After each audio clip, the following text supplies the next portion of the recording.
In this section, we are covering P.5 on factoring. Since this is a more difficult section of material, I've broken this down into multiple videos. Remember, at the conclusion of all the videos, be sure to check out the supplemental notes for more examples. So, what is factoring? Factoring a polynomial expressed as the sum of monomials means finding an equivalent expression that is a product. Let's start by looking at greatest common factor.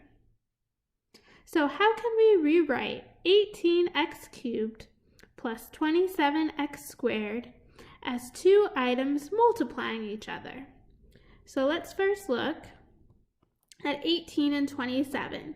What number goes into both? That would be 9. So let's pull out a 9. Now I have x cubed and x squared as my two terms. The rule of thumb when pulling out a greatest common factor is take the one with the smaller exponent. So I'm going to pull out an x squared. Then I'm going to leave some space and write my parentheses. Then I have to think to myself, 9x squared times what gives me 18x cubed? And that would be 2x. Plus sign in between. Now think to myself, 9x squared times what gives me 27x squared? And that is 3.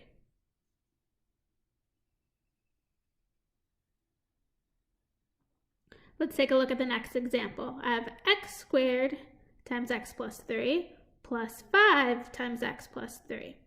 So this is term number 1, and this guy is term number 2. I have a plus sign in between. Now looking carefully, my greatest common factor is actually a binomial. They both have x plus 3 in common. So I'm going to pull out x plus 3, and in parentheses, I'm going to leave what I call my leftovers. I have x squared plus 5.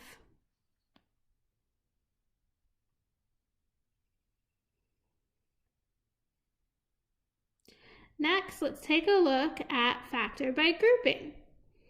Factor by grouping occurs when I have 4 terms. So I have 1, 2, 3, 4 terms in this polynomial. Some people use parentheses. I personally like to call this the cut in half technique. So after my first 2 terms end, I'm just going to draw a vertical line and I'm going to cut it in half. I want to make sure I cut it in half before this sign right here.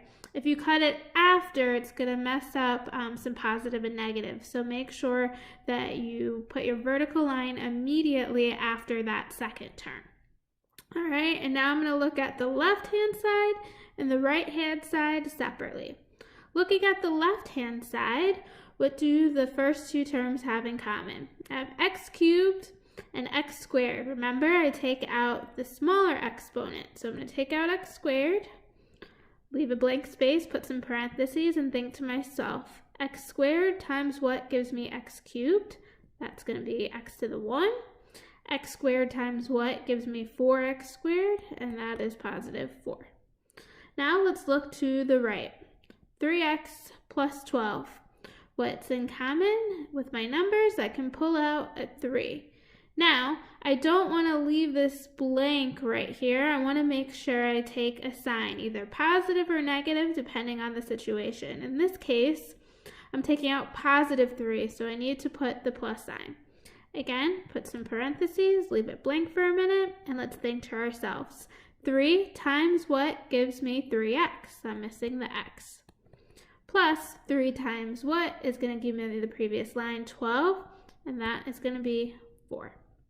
Now it's going to look like that previous example I just did. Here's the left side, here's the right side. A whole expression is in common, x plus 4. So greatest common factor, pull out an x plus 4. Again, and write what I call my leftovers, x squared plus 3.